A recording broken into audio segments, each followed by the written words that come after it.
नमस्कार। ये वीडियो मर्ज classroom academy की तरफ से प्रस्तुत किया जा रहा है। कोशिकी अंग के द्वितीय भाग में हम आज माइटोकॉन्ड्रिया के बारे में जानेंगे। इसको हिंदी में हम कड़ाव सूत्र बोलते हैं। माइटोकॉन्ड्रिया काफ़ी आम शब्द है, ज़्यादातर लोग अंग्रेजी में जानते हैं। माइटोकॉन्ड्रिया शब्द ग्रीस भाषा से आया और कड़ाव सूत्र कणिकाओं या शलाकाओं की आकृति वाले होते हैं।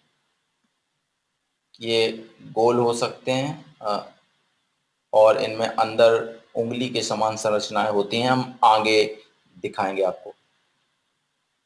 ये जीवाणुओं और नीली हरी शैवाल को छोड़ दें तो से सभी सजीव पौधों में और जंतुओं की कोशिकाओं में ये उनके कोशिका द्रव्य में अनियमित रूप से हर जगह पर बिखरे होते हैं।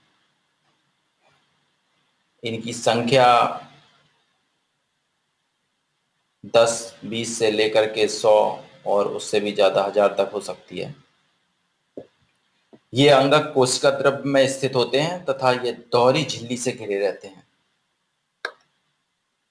और इनकी संख्या जैसा कि हमने बताया कि 1000 तक भी हो सकती है और ये विभिन्न जंतुओं में अलग अलग संख्या में अलग अलग जंतुओं की कोशिकाओं में पाए जाते हैं। किन्हीं किन्हीं जंतुओं में 5 लाख तक भी एक कोशिका में कड़ाव सूत्र या माइटोकॉन्ड्रिया हो सकते हैं। माइटोकॉन्ड्रिया का आकार माइक्रोन में होता है। निसंदेह हमको सूक्ष्मदर्शी की जरूरत पड़ेगी देखने के लिए, क्योंकि हम कोशिका को भी आंख से नहीं देख सकते। कोशिका लगभग 10 से 20 और 50 माइक्रोन तक की होती हैं और ये कोशिकाओं के अंदर पाए जाते हैं हजारों की संख्या में, तो आप अनुमान लगा सकते हैं। तो ये आधे माइक्रोन से लेकर के 2 माइक्रोन तक के बीच में इनका साइज होता है। माइक्रोन मीटर का 10 लाखवां हिस्सा है। कुछ विरल उदाहरणों या रेयर केसेस में इनकी लंबाई ज़्यादा बड़ी भी हो सकती है, 40 माइक्रोन तक होती है, पर ये बहुत कम जगह पे इतनी लंबाई में पाए जाते हैं। माइटोकॉन्ड्रिया के बारे में इतिहास है इनका। रिचर्ड्स आल्टमैन ने 1894 में माइटोकॉन्ड्रिया को सेल्स में देखा और इन्होंने इसका नाम बायोप्लास्ट दिया था। लेकिन बाद में 1898 में 4 साल बाद कार्ल्स बेंद्रे ने इसे माइटोकॉन्ड्रिया नाम दिया।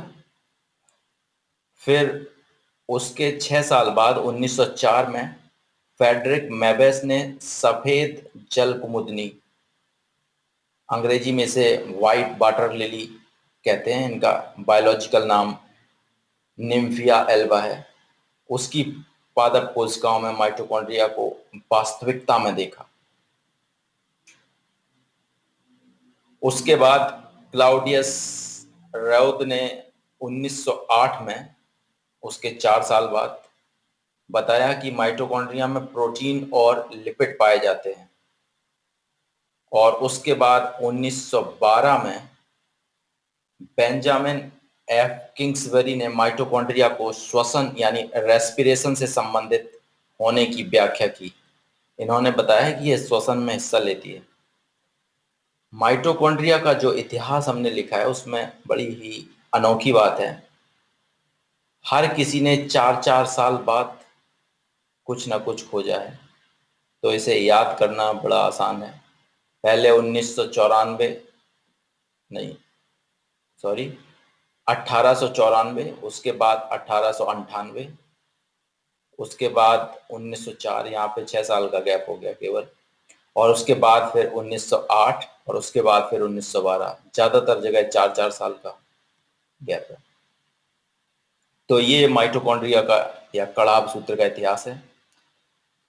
और माइटोकॉन्ड्रिया की संरचना कुछ इस प्रकार होती है।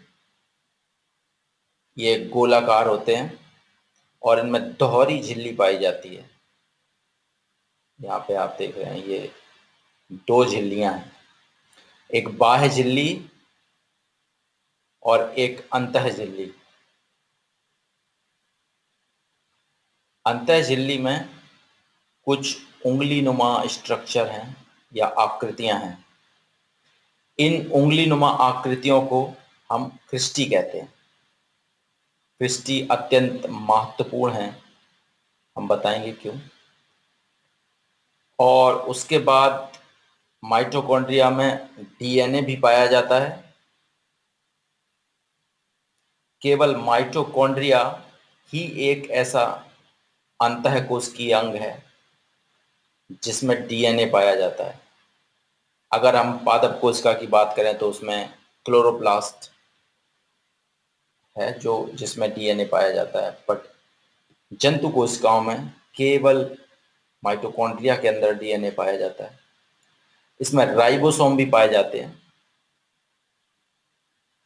और इसमें जो अंदर द्रव्य भरा होता है उसको हम मैट्रिक्स कहते हैं। और इसके दो झिल्लियों के बीच, इस झिल्ली और इस झिल्ली के बीच जो अंतराल है, ये मध्यवर्ती झिल्ली अंतराल कहलाता है। अंदर की जो दूसरी परत में जो उंगली नुमा संरचनाएं होती हैं उन पर छोटे छोटे प्रोटीन के अणु मौजूद होते हैं। ये कुछ इस प्रकार से व्यवस्थित रहते हैं। इन प्रोटीन को हम एफ प्रोटीन कहते हैं। ये एफ प्रोटीन भोजन का को पाचन करने के बाद जो ऊर्जा का निर्माण होता है, वो एफ प्रोटीन ये ऊर्जा के निर्माण में सहायक होते हैं और ये ऊर्जा का निर्माण करके माइटोकॉन्ड्रिया ऊर्जा का संग्रह करती है। तो इसलिए हम माइटोकॉन्ड्रिया को कोशिका का पावर हाउस कहते हैं। तो ये एक बहुत ही आम सी संरचना है माइटोकॉन्ड्रिया की या कणाभ सूत्र की। वास्तविकता में जो चित्र कोशिका के अंदर माइटोकॉन्ड्रिया का देखा गया वो कुछ इस प्रकार से है। ये इलेक्ट्रॉन सूक्ष्मदर्शी की सहायता से देखा गया चित्र है, जिसमें आप देखेंगे ये माइटोकॉन्ड्रिया है गोलाकार और उसके अंदर ये उंगली के नुमा संरचनाएं मौजूद हैं, ये सारी जो कि क्रिस्टी हैं। माइटोकॉन्ड्रिया या कणाभ सूत्र अत्यंत महत्वपूर्ण अंतःकोशिकीय अंग है कोशिका का और ये कोशिकीय श्वसन में भाग लेता है और इन्हें कोशिका का शक्ति गृह या पावर प्लांट या पावर हाउस कहा जाता है, क्योंकि इनके अंदर आवश्यक ऊर्जा की आपूर्ति होती रहती है। ये ऊर्जा को संग्रह करते हैं। इस ऊर्जा का संग्रह असल में सेल के अंदर एटीपी के रूप में होता है। एडिनोसिन ट्राइफॉस्फेट के अणु हैं जो इस रूप में ये ऊर्जा का संग्रह होता है। ये एटीपी के अणु बाहर जाके एडिनोसिन ट्राइफॉस्फेट से एडिनोसिन डाइफॉस्फेट में कन्वर्ट होते हैं और फॉस्फेट का अणु निकल करके ऊर्जा प्रदान करता है। वो हम बाद में कभी विस्तृत चर्चा करेंगे इस पे। तीसरा इसका महत्वपूर्ण कार्य है, माइटोकॉन्ड्रिया के भीतर आनुवंशिक पदार्थ के रूप में डीएनए पाया जाता है, जैसा कि हमने पिछले चित्र में यहाँ पे दिखाया था। इसमें डीएनए यहाँ पे मौजूद होता है। तो माइटोकॉन्ड्रिया में उपस्थित डीएनए की जो रचना है वो लगभग जीवाणुओं के डीएनए के समान होती है। तो कुछ वैज्ञानिक ये मानते हैं कि बहुत समय पहले कोशिकाओं के अंदर जीवाणु गए और उन्होंने माइटोकॉन्ड्रिया के रूप में अपने आप को परिवर्तित कर दिया।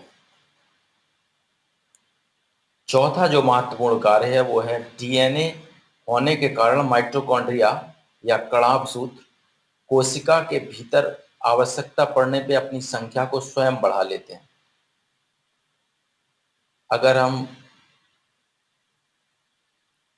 थोड़ी सी जानकारी दें तो डीएनए जो है वो आनुवंशिक लक्षणों को माता पिता से संतानों में पहुंचाता है।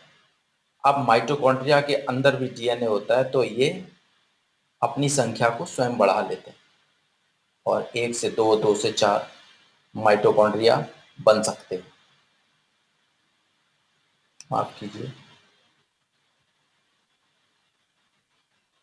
माइटोकॉन्ड्रिया में अगर कुछ दोष उत्पन्न हो जाएं तो बहुत सारी बीमारियां भी होती हैं, जैसे कि मांसपेशियों में विकार आ जाता है, एपिलेप्सी नाम की बीमारी होती है, पक्षाघात हो सकता है और मंद बुद्धि जैसी समस्याएं भी पैदा हो सकती हैं।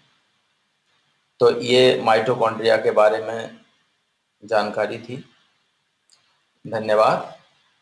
अपना वीडियो अगर आप साझा करना चाहते हैं या फिर कोई और दूसरा वीडियो देखना है तो आप mergeclassroom.org को विजिट करिए या फिर अधिक जानकारी के लिए हमें तीव्र पत्र भेजिए। हमारा पता है mergeclassroom@gmail.com।